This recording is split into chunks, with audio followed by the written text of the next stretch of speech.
اعوذ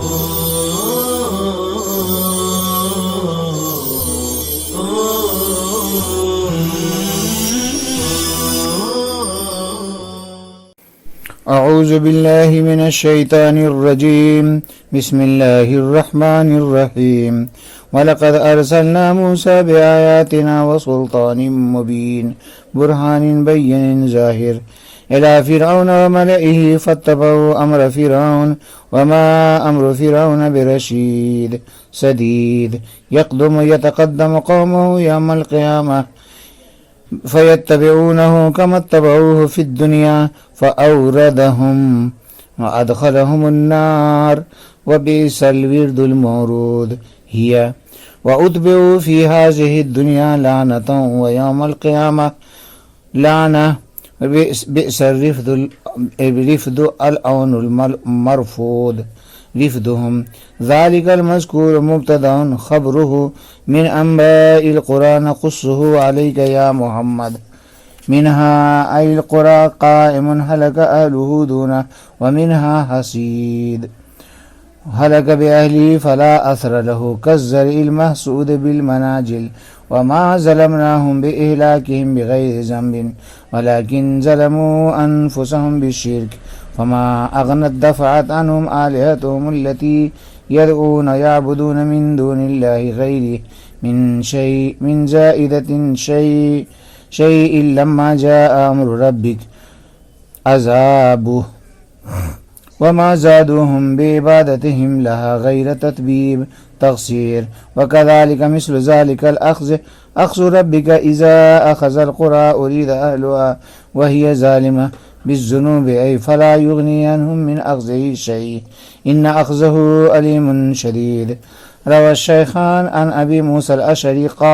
قال رسول الله صلى الله عليه وسلم إن الله لا يملي الظالم حتى إذا أخذه لم يفلته ثم قرأ صلى الله عليه وسلم وكذلك أخذ ربك إلى آخر الآية إن في ذلك المذكور من القصص لآية لعبرة لمن خاف عذاب الآخرة ذلك أي يوم القيامة يوم مجموع له فيه الناس وذلك يوم مشهود يشهده جميع الخلائق وما نؤخره إلا لأجل معدود لوقت معلوم عند الله يوم يأتي ذلك اليوم لا تكلم فيه حذف إحدى التائين نفس إلا بإذنه تعالى فمنهم أي الخلق شقي ومنهم سعيد كتب ذلك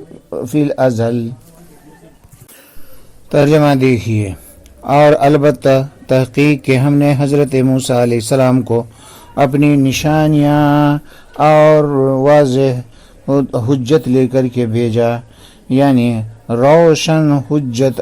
روشن اور ظاہر دلیل لے کر بھیجا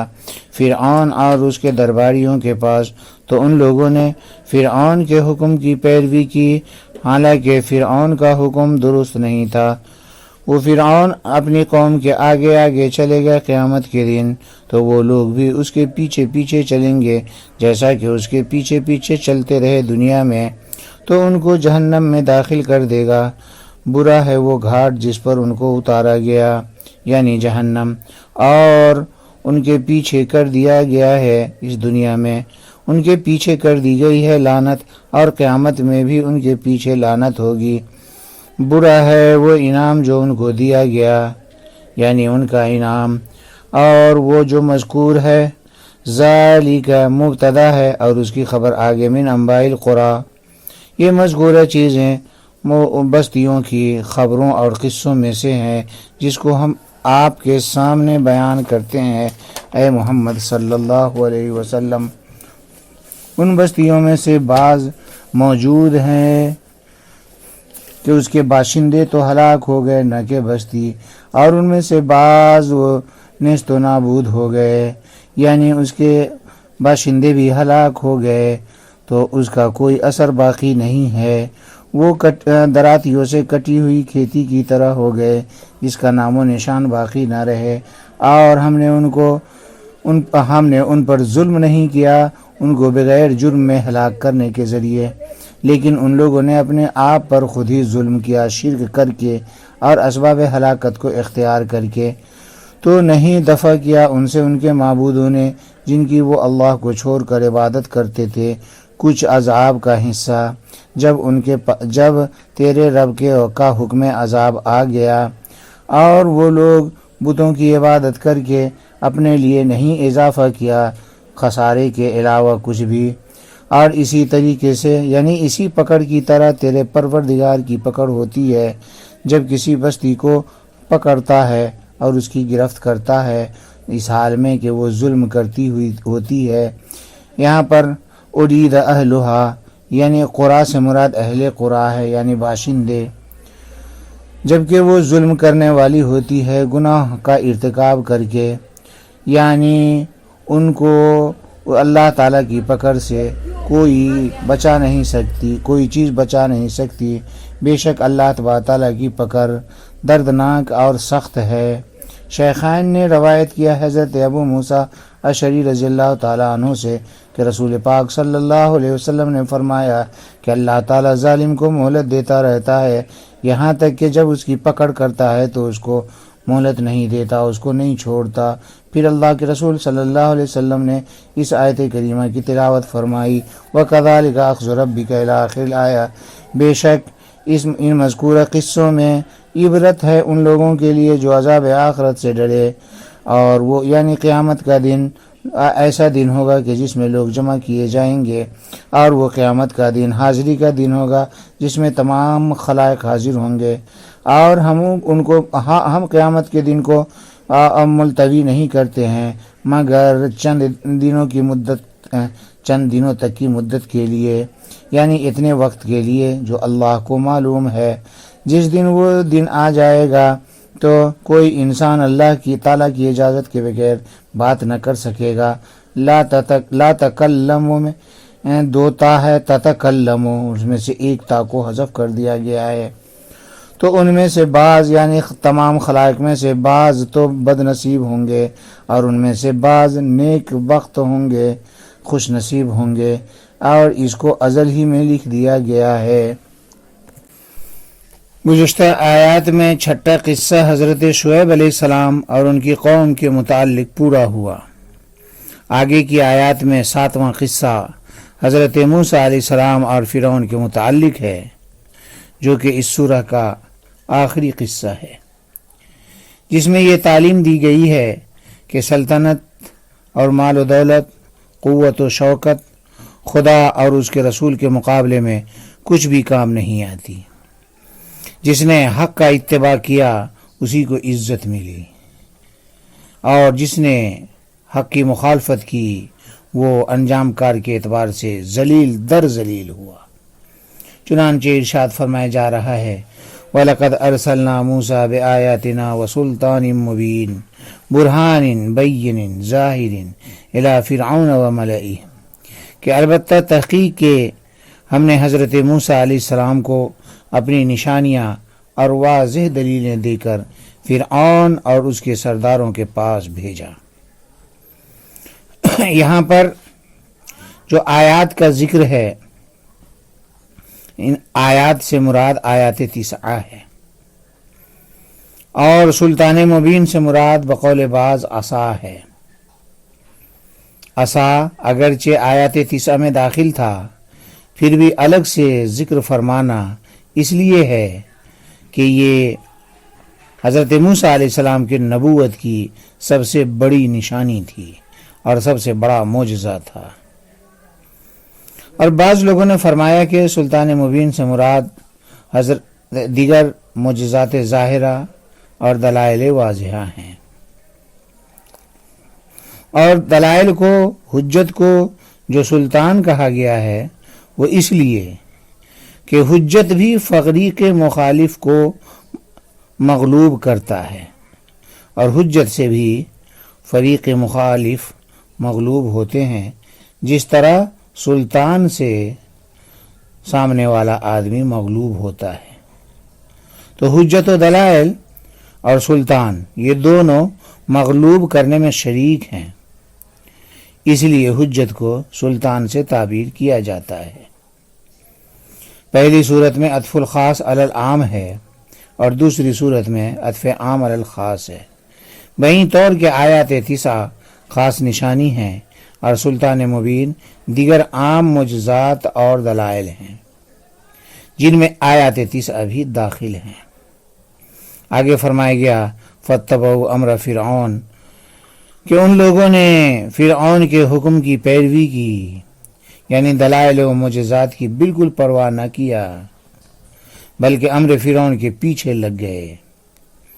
آگے فرمایا گیا وما امر فرعون برشید سدید کہ فرعون کا حکم درست نہ تھا۔ آگے ہے یقدم یتقدم قومہ یوم القیامت فیتبعونہ کما اتبعوہ فی الدنیا کہ قیامت کے دن اپنی قوم کے آگے آگے چلے گا اور ان کے ماننے والے لوگ ان کے پیچھے پیچھے چلیں گے، جیسا کہ دنیا میں ان لوگوں نے اس کی پیروی کی، یعنی جس طرح فرعون دنیا میں ان گمراہوں کا پیش رو بنا، اسی طرح وہ قیامت کے دن بھی اپنی قوم کا پیشوا ہوگا اور امام ہوگا۔ آگے ہے فأوردہم ادخلہم النار کہ پھر اس کو فرعون جہنم میں لے کر داخل ہوگا، کیونکہ بوجہ کفر وہ خود جہنم رسید ہوگا، تو اس کی اندھی تقلید کرنے والے اس کے پیچھے پیچھے چل کر آخری منزل پر پہنچ کر جہنم رسید ہوں گے۔ آگے فرمایا گیا بیس الورد المورود کہ برا گھاٹ ہے وہ جس پر ان کو اتارا جائے گا، یعنی جہنم۔ بیسا فعل ضم ہے، الورد موصوف، مورود صفت، موصوف صفت سے مل کر فاعل بیسا اور مخصوص بالضم محذوف ہے، جس کو مفسر علامہ نے مقدر نکالا ہے ہیا، یعنی جس گھاٹ پر ان کو بلایا گیا وہ برا گھاٹ ہے، کیونکہ وہاں پر امید راحت کے برخلاف مصیبت سامنے آتی ہے، کیونکہ گھاٹ پر اترنے کا مقصد راحت حاصل کرنا، یعنی پیاس بجھانا، دھوپ کی گرمی کو ختم کرنا وغیرہ وغیرہ، جو کہ سبب راحت ہے۔ اس کے برخلاف یہاں پانی سے کلیجہ جل جائے گا، کیونکہ کھولتا ہوا پانی پلایا جائے گا، پیاس میں مزید شدت ہوگی، جہنم کے پانی سے آسودگی نہ ہوگی، اس طریقے سے مصیبت ہی مصیبت سامنے آئے گی، اس لیے اس کو برا کہا گیا ہے۔ یہاں پر اورد ورود سے مشتق ہے، جس کے معنی پانی کے لیے گھاٹ پر اترنا، تو یہاں پر نار کو ایسے پانی سے تشبیہ دیا گیا جس کے لیے گھاٹ پر آنا ہوتا ہے، تو نار مشبہ اور پانی یعنی ماء مشبہ بہی ہے، تو مشبہ بہی کو حذف کر کے مشبہ کو اس کی جگہ پر ذکر کر دیا گیا ہے، اور مشبہ بہی یعنی ورود جو اس کا لازم ہے اس کو مشبہ یعنی نار کے لیے ثابت کیا گیا ہے، جس کو اشتعار تخیلیہ کہتے ہیں۔ چنانچہ فرمایا گیا فأوردہم النار، تو اوردہ سے خوبی اور راحت کا معنی سمجھا جاتا ہے، جس کو نار کے لیے استعمال کیا گیا ہے، جس میں خرابی اور مصیبت ہے، تو اوردہ کا استعمال نار کے لیے ظاہر ہے، تحکم ہی کہیں گے اس کو، جیسے فبشرہم بعذاب علیم میں بشارت خوشخبری کو کہتے ہیں، لیکن عذاب علیم کے لیے اس کا استعمال ظاہر ہے کہ تحکمن ہی ہے،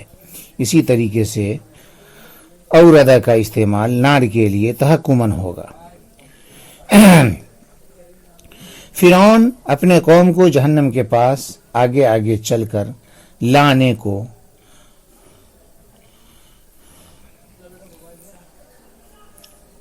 فرعون کا اپنے قوم کو جہنم کے پاس آگے آگے چل کر لانے کو اس شخص کے ساتھ تشبیہ دی گئی جو آگے آگے چل کر لوگوں کو پانی کے گھاٹ پر لاتا ہے پیاس بجھانے کے واسطے، تو فرعون بجائے اس کے کہ پانی کے گھاٹ پر پیاس بجھانے کے لیے لاتا، جہنم میں پیاس بڑھانے کے لیے لے جائے گا۔ اور بئس الورد المورود کے بعد ہیا نکال کر مفسر علام یہ بتلانا چاہتے ہیں کہ یہاں پر مخصوص بالضم محذوف ہے۔ آگے فرمایا گیا وَاتَّبَعُوهُ فِي هَٰذِهِ الدُّنْيَا لَعْنَةً وَيَوْمَ الْقِيَامَةِ لَعْنَةً،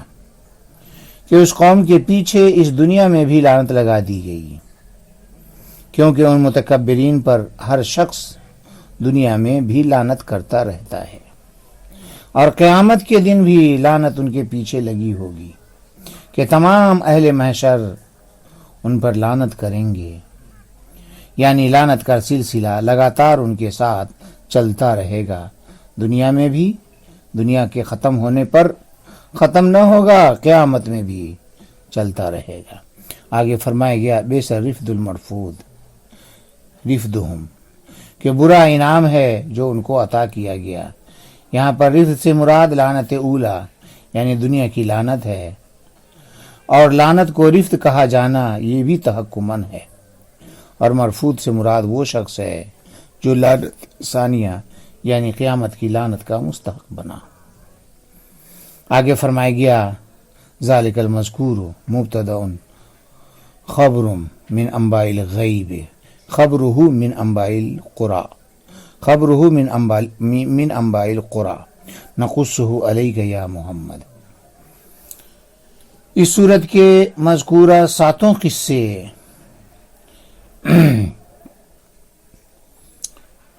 امم ماضیہ کی خبروں اور قصوں میں سے ہیں۔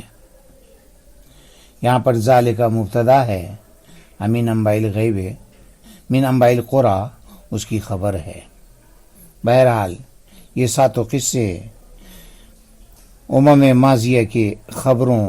اور قصوں میں سے ہیں جن کو ہم اے محمد صلی اللہ علیہ وسلم آپ کے سامنے بیان کرتے ہیں۔ دیکھو، اس سے پہلے ظالم امتوں کے عبرتناک قصوں کا بیان ہوا جن میں کفار کے شبہات اور انبیاء کی طرف سے جوابات مذکور تھے۔ آگے ان قصوں کو ذکر کرنے کی حکمت بیان کی جا رہی ہے کہ دیکھو، کفر و تکذیب کا انجام دنیا کے اعتبار سے بھی برا ہے اور آخرت کے اعتبار سے بھی برا ہے۔ جن لوگوں نے انبیاء کا مقابلہ کیا وہ دنیا میں بھی ذلیل ہوئے اور ان کی بستیاں تباہ و برباد ہوئیں اور اخروی عذاب میں بھی مبتلا کر دیے گئے۔ اولاً اس آیت میں کفر و تکذیب کے دنیاوی انجام کو بیان کیا جا رہا ہے کہ دنیاوی انجام اس کا برا ہوتا ہے۔ بیان کرنے کا مقصد یہ ہے کہ لوگ عبرت پکڑیں، اور آگے کی آیت میں یعنی ان فی ذالک لآیہ جو آگے ہے الی آخر الآیہ،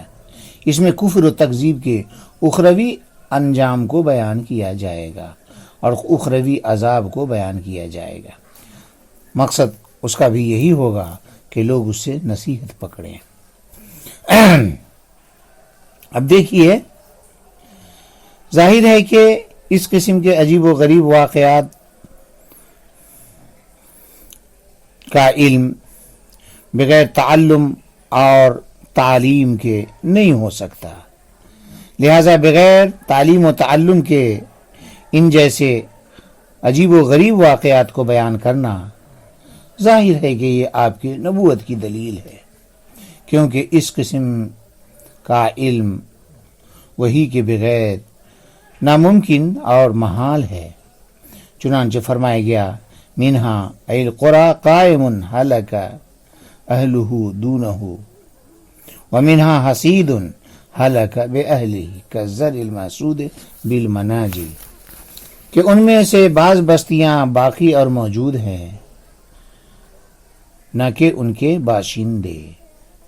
یعنی باشندے موجود نہیں، ہلاک ہو گئے، اور بعض بستیاں اجڑی ہوئی ہیں یعنی بالکل تباہ ہیں باشندوں سمیت۔ چنانچہ اس طرح تباہ کہ اس کا نام و نشان بھی نہیں ہے۔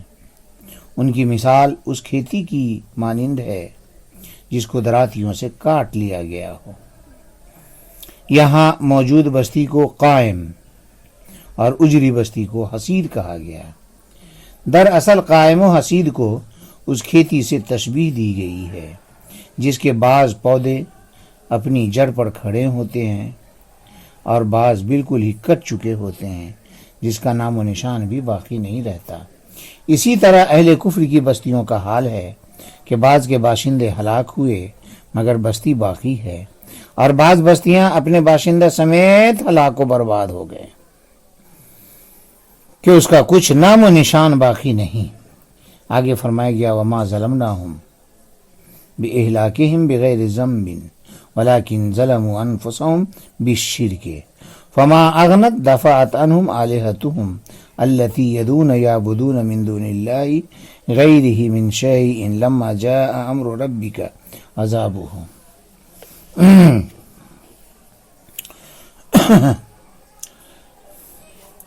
اور وما ظلمناہم، ما قبل میں جو ہلاکت امم کا بیان ہوا، جو ان کو ہلاک کیا گیا، یہ ایسا نہیں ہے کہ ان کو ہلاک کرنے کے ذریعے ہم نے ان پر ظلم کیا ہو،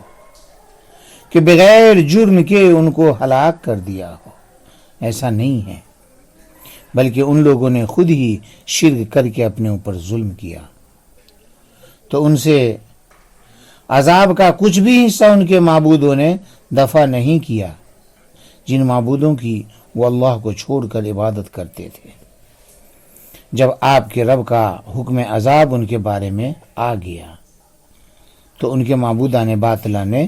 ان سے ذرہ برابر بھی عذاب کو دفع نہیں کیا، بلکہ وما زادوہم بعبادتہم لہا غیر تتبیب تقصیر، کہ ان لوگوں نے اپنے واسطے ان کی عبادت کر کے خسارے کے علاوہ کچھ بھی نہیں بڑھایا، یعنی خسارہ ہی میں بڑھوتری ہوئی، فائدہ کچھ بھی نہ ہوا، خسارہ اس طرح کہ شرک کر کے جہنم کے مستحق ہوئے آخرت میں، اور تباہی اور ہلاکت ہوئی دنیا میں۔ تو ان کے معبود نہ تو ان کو دنیا کی ہلاکت سے بچا سکے اور آخرت میں تو خاک بچا سکیں گے، بلکہ الٹا ہلاکت کے سبب بنیں گے۔ آگے فرمایا گیا وَكَذَلِكَ مِثْلُ ذَلِكَ الْأَخْذِ أَخْذُ رَبِّكَ إِذَا أَخَذَ الْقُرَىٰ أُرِيدَ أَهْلُهَا وَهِيَ ظَالِمَةٌ بِالذُّنُوبِ أَيْ فَلَا يُغْنِي عَنْهُ مِنْ أَخْذِهِ شَيْءٌ، اور اسی طرح یعنی اسی گرفت کی طرح تیرے پروردگار کی گرفت ہوتی ہے، یعنی اولا ان کی اصلاح کے لیے انبیاء کو مبعوث کیا جاتا ہے، پھر کفر و شرک پر اڑے رہنے کی صورت میں ان ظالموں کو بڑی حد تک مہلت دی جاتی ہے، انبیاء وغیرہ کو بھیج کر ان کی اصلاح کا انتظام کیا جاتا ہے، جب کسی طرح باز نہیں آتے تو پھر سخت گرفت کر کے ہلاک کر دیا جاتا ہے۔ آگے ہے ان اخذہ علیم شدید، کہ بے شک اللہ تبارک تعالیٰ کی پکڑ بہت ہی سخت ہے اور دردناک ہے، لہٰذا کوئی بھی اس کی پکڑ سے چھوٹ کر فرار اختیار نہیں کر سکتا۔ روى الشیخان عن ابی موسیٰ الاشعری قال قال رسول اللہ صلی اللہ علیہ وسلم ان اللہ لیملی الظالم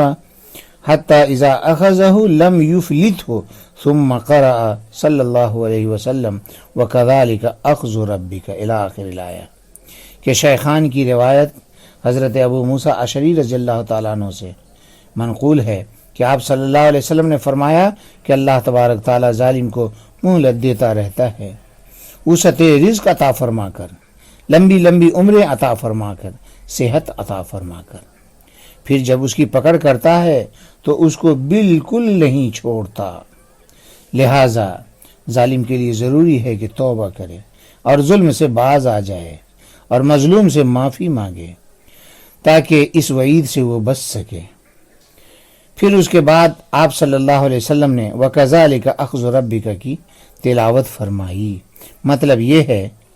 کہ یہ آیت کریمہ وَكَذَلِكَ أَخْذُ رَبِّكَ یہ گزشتہ امت کے ساتھ مخصوص نہیں ہے، بلکہ ہر ظالم کو یہ عام ہے، لہٰذا اس زمانے میں بھی جو ظالم ہیں وہ بھی اس کے مصداق ہو سکتے ہیں۔ لہذا ان کو اپنے ظلم سے باز آنا چاہیے۔ آگے فرمایا گیا ان فی ذلک المذکور من القصص لآیۃ لعبرۃ لمن خاف عذاب الآخرہ، کہ بے شک ان مذکورہ قصوں میں نشانیاں اور عبرت ہے ان لوگوں کے واسطے جو عذاب آخرت کا خوف رکھتا ہو۔ دیکھیے ماں قبل کی آیت میں کفر و تکذیب کے دنیاوی انجام اور دنیاوی ذلت و رسوائی کا بیان تھا، ان آیات میں اس کے اخروی انجام کو بیان کیا جا رہا ہے۔ چنانچہ فرمایا گیا ان فی ذالک الی آخر الآیہ، کہ ان قصوں میں آخرت کا خوف رکھنے والوں کے لیے عبرت ہے، اس طرح کہ جب دنیا کا عذاب دارالجزا نہ ہونے کے باوجود اتنا علیم اور شدید ہے تو آخرت کے عذاب کا کیا کہنا، وہ کس قدر علیم و شدید ہوگا۔ اللہ کی پناہ۔ آگے فرمایا گیا وَذَلِكَ يَوْمٌ مَجْمُوعٌ لَهُ فِيهِ النَّاسُ وَذَلِكَ يَوْمٌ مَشْهُودٌ يَشْهَدُهُ جَمِيعُ الْخَلَائِقِ، کہ وہ قیامت کا دن ایسا دن ہوگا جس میں تمام لوگوں کو جمع کیا جائے گا، اور جمع کیا جانا حساب و کتاب کے لیے، جزا و سزا کے لیے ہوگا، اور وہ حاضری کا دن ہوگا جس میں تمام خلائق حاضر ہوں گے۔ یہاں پر لہو کے بعد مفسر علام نے فی ہے لا کر اس بات کی طرف اشارہ فرمایا کہ لہو میں جو لام ہے وہ فی کے معنی میں ہے۔ آگے فرمایا گیا وما نؤخرہ الا لاجل معدود لوقت معلوم عند اللہ، اور ہم اس کو مؤخر نہیں کرتے مگر چند دنوں کی مدت گزر جانے تک کے لیے، یعنی ایک ایسے وقت تک کے لیے جو اللہ کو معلوم ہے۔ اس جملے سے ایک شبہ کا جواب دینا مقصود ہے۔ شبہ یہ ہے کہ ما قبل میں جو یوم مشہود کا ذکر آیا ہے وہ یوم مشہود آخر کب آئے گا، اس کا وقت مقررہ کیا ہے؟ تو اللہ نے اس کا جواب دیا کہ وہ دن ضرور آئے گا، ہم نے اس کو تھوڑی مدت یعنی مدت دنیا کے لیے ملتوی کر دیا ہے، لیکن آنا ضرور ہے۔ جب وہ مدت پوری ہو جائے گی تو اچانک اس دن کا ظہور ہو جائے گا، اور دنیا کی مدت کو اجل معدود یعنی تھوڑی مدت جو کہا گیا ہے وہ اس لیے کہا گیا ہے کہ دنیا آخرت کے مقابلے میں قلیل ہے، اور دنیا کی مدت متناہی ہے اور آخرت کی مدت غیر متناہی ہے۔ ظاہر ہے کہ متناہی غیر متناہی کے مقابلے میں قلیل ہی ہوا کرتا ہے۔ آگے فرمایا گیا یوم یاتی ذالک الیوم لا تکلم فیہ حذف احدی التاءین نفس الا باذنہ تعالی، کہ جب وہ دن آ جائے گا تو کوئی انسان اللہ کی اجازت کے بغیر کوئی گفتگو نہیں کر سکے گا۔ یہ تکلم اصل میں تتکلم، ایک تا کو حذف کر دیا گیا ہے، تکلم ہو گیا ہے، یعنی تمام خلائق مارے ہیبت کے ساکت و صامت رہیں گے، اللہ کی اجازت کے بغیر کسی کو زبان بھی ہلانے کی مجال نہ ہوگی۔ ظاہر بات ہے کہ یہ حالت جو ان کے اندر پیدا ہوگی یہ حد درجہ ہیبت کی وجہ سے ہوگی۔ یہاں پر سوال یہ ہے کہ دوسری آیتوں میں تو بولنے کا ذکر آیا ہے، یہاں پر فرمایا لا تکلموا، دوسری جگہ تکلم کا ذکر ہے۔ چنانچہ اللہ تعالیٰ نے فرمایا یوم تأتی کل نفس تجادل عن نفسها، یہاں پر تجادل ذکر فرمایا گیا۔ دوسری جگہ واللہ ربنا ما کننا مشرکین، یہ مشرکین کا کلام ہے، تو اس سے تو ان کا کلام کرنا معلوم ہوتا ہے۔ حالانکہ فرمایا جا رہا ہے لا تکلموا، کوئی انسان گفتگو نہیں کر سکے گا۔ جواب یہ ہے کہ قیامت کا جو دن ہوگا وہ لمبا بھی ہوگا، طویل بھی ہوگا، اور اس میں مختلف حالتیں ہوں گی، کبھی شدت کی حالت، کبھی خفت کی حالت۔ تو بعض احوال اور بعض اوقات میں شدت ہولناکی ہوگی، اس کی وجہ سے لوگوں کو کلام کرنے پر قدرت نہ ہوگی۔ اسی کو یہاں اس آیت میں لا تکلم نفس الا باذنہ میں بیان فرمایا گیا ہے، اور بعض احوال اور بعض اوقات میں ان کو تکلم کی اجازت ہوگی تو وہ کلام کریں گے، نیز بعض اوقات میں ہولناکی میں خفت بھی رہے گی تو ایسی صورت میں بھی کلام کریں گے۔ آیت کریمہ کل نفس تجادل، اور اسی طریقے سے واللہ ربنا ما کننا مشرکین الآخری میں اسی دوسری صورت، یہ دونوں آیتیں اسی دوسری صورت پر محمول ہیں کہ اجازت ہوگی بعض اوقات میں ہولناکی میں خفت رہے گی تو ایسی صورت میں تجادل کل نفس، ایسی صورت میں کہیں گے واللہ ربنا ما کننا مشرکین۔ نیز یہ بھی کہا جا سکتا ہے کہ لا تکلم نفس میں جو کلام کرنے کی نفی ہے اس سے مراد وہ کلام ہے جو نافع ہو، یعنی نافع اور نجات والا کلام نہیں کر سکیں گے، چاہے جائے کہ سفارش کر لیں۔ رہا غیر نافع کلام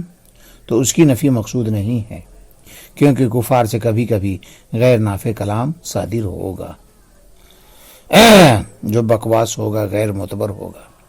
آگے فرمایا گیا فَمِنْهُمْ أَيْ الْخَلْقِ شَقِيٌّ وَمِنْهُمْ سَعِيدٌ كُتِبَ ذَلِكَ فِي الْأَزَلِ، کہ ان میں سے بعض شقی اور بدبخت ہوں گے اور بعض لوگ سعید اور نیک بخت ہوں گے، یہ ساری چیزیں ازل ہی سے مکتوب ہیں۔